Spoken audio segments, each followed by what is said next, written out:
izin Pak, saya sebenarnya bawahan Bapak tidak langsung Pak. Saya ada di Garuda Indonesia. Ya, kebetulan saya dipercaya lagi megang komunitas bersepeda. Kenapa saya tertarik dengan bersepeda Pak? Kami punya nama Garuda Group Cycling Community. Berangkat dari, nggak tahu nih menurut penilaian Bapak benar apa tidaknya, cuman kami mencoba Pak. Untuk merubah paradigma seseorang itu agaknya sulit Pak. Jadi kami akhirnya mencoba berangkat kerja, pulang kerja naik sepeda. Berapa kilo? Nggak jauh Pak sebenarnya. Setelah pindah kami ke bandara sekitar 10 kilo. Tapi saya bersyukur dengan 10 kilo itu kita bisa bertemu dengan teman-teman dari Angkasa Pura, Gapura, airline. Sudah berapa tahun?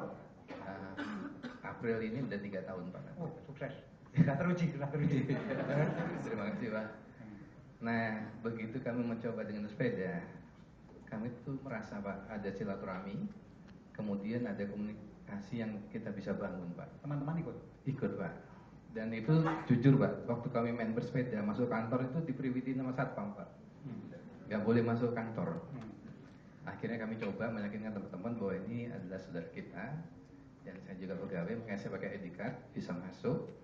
Dan disitulah awal kita bisa mencoba bagaimana. Ternyata dengan bersepeda ini akhirnya saya rasain jenjang birokrasi itu nggak ada Pak. Jadi saya nggak sengaja ketemu pimpinan ini, dan terakhir ya Bapak Pirso sendiri, Pak Emir udah sangat menyukai sehingga jadi gampang. Oh, jadi Emir itu ketularan Anda? Bukan. Beliau tuh punya cuman disimpan Pak waktu itu. Begitu kita ngelihat kok banyak yang seliweran di sekitar bandara, karena kan bandara ini macet sekali Pak. Jadi lewat M1 lewat ini kan susah, jadi kami menembusnya pakai sepeda. Hebat. Ya. Hebat. Ini pelopor ini. Oh, terima kasih Pak. Pelopor. Makanya saya ini Pak mencoba mungkin ini ajakan aja. Mengubah paradigma. Iya Pak. Itu memang gak susah. Terus yang kedua, sebagai kita kan sudah saatnya menjadi senioritas Pak. Untuk menerima teman-teman yang junior ini, itu kok kayaknya handicapnya banyak Pak. Tapi saya coba lagi dengan sepeda, saya ngerangkul teman-teman yang dari anak-anak muda yang baru masuk. Dengan bersepeda ini sekarang tidak ada yang nggak tahu seseorang yang namanya ini. Sampai direksi pun tahu. Nah, cuman ini kan secara otodidak Pak, nggak ada teorinya. Tapi saya bersyukur dari teman-teman Prasetya Mulia ini kemarin datang ke kami untuk minta. Naik sepeda semua? Mungkin jauh Pak dari situ aja dari mobil. Nah itu yang dampaknya. Yang kedua, kami secara tidak langsung pernah bersepeda di Malaysia Pak. Itu ternyata begitu kita masuk ke Kuala Lumpur bersepeda, itu dampaknya orang Malaysia itu ingin bersepeda ke Indonesia Pak. Bagus dong, bagus. Cuman yang diminta nggak kayak kita Pak. Pak. Yang di Lombok kemarin? Udah ikut Pak. Ikut? Ya, terus 300 kilo? Enggak Pak, cari yang sedikit aja Pak. Yang 70 Pak. Ternyata tapi ikut di hari itu? Ikut Pak. Terus kemudian juga ada, kita kan kerjasama dengan General Electric Pak, pabrik engine.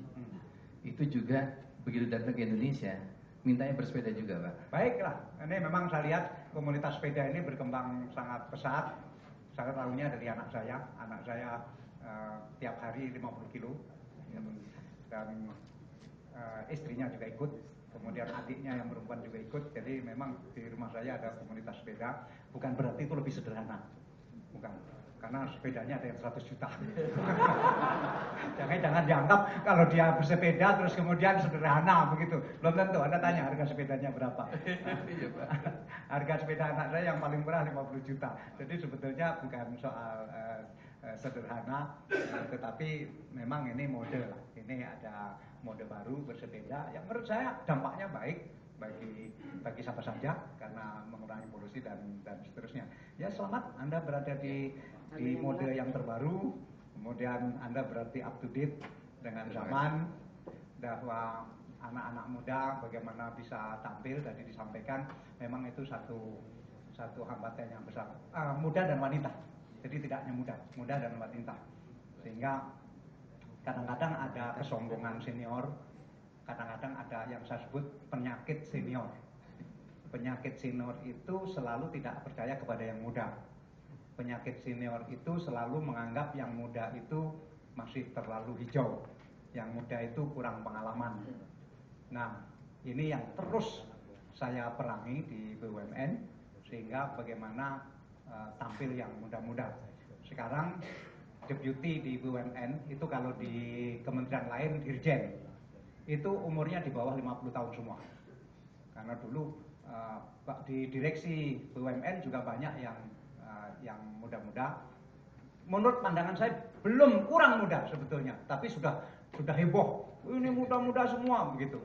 Misalnya di direksi Telkom itu ada yang umurnya 40 tahun. Belum pernah Telkom punya direksi umurnya 40 tahun. Sehingga saya sangat percaya bahwa kemajuan hanya bisa dilakukan oleh yang muda-muda. Minta maaf pada yang tua. Ya, benar. Kemajuan hanya bisa dilakukan oleh yang muda-muda. Sehingga bagi yang tidak menampilkan yang muda-muda, menurut saya dia anti kemajuan. Gitu. Karena beda sekali. Anak muda itu bisa tidak tidur selama 2 hari 2 malam. Kalau lagi ada ambisi atau lagi kena narkoba, dua-duanya lah. Itu kalau orang tua seperti saya tidak tidur 1 malam itu sudah masuk angin. Dan ini betul, kemajuan hanya bisa diraih oleh anak-anak muda. Dan itu misalnya di Pertamina. Pertamina kenapa tidak bisa menjadi perusahaan besar sekali seperti Petronas misalnya. Nah, sekarang lagi bertransformasi. Dan untuk masuk ke sana, produksi minyaknya harus minimal 18.000 barel per hari. Sekarang baru 500.000 barel per hari. Saya minta bagaimana akhir tahun depan bisa 800.000. Kemudian cari-cari nggak ketemu, nggak ketemu. Saya minta dibentuk satu brigade namanya Brigade 300K. Artinya brigade ini harus mencari minyak 300.000 barel per hari, yang itu harus sudah dapat tahun 2014 akhir, tahun depan. Pokoknya dia harus berhasil. Saya bilang, dan supaya berhasil, brigade ini isinya harus generasi muda Pertamina yang umurnya maksimum 29 tahun. Maksimum, tidak boleh lebih dari itu. Nah, wah, heboh. 29 tahun. Heboh. Ditawar 36 tahun. Saya bilang nggak mau. Tawar lagi 32 tahun. Tidak mau, saya bilang. 29 tahun maksimum. Cari 90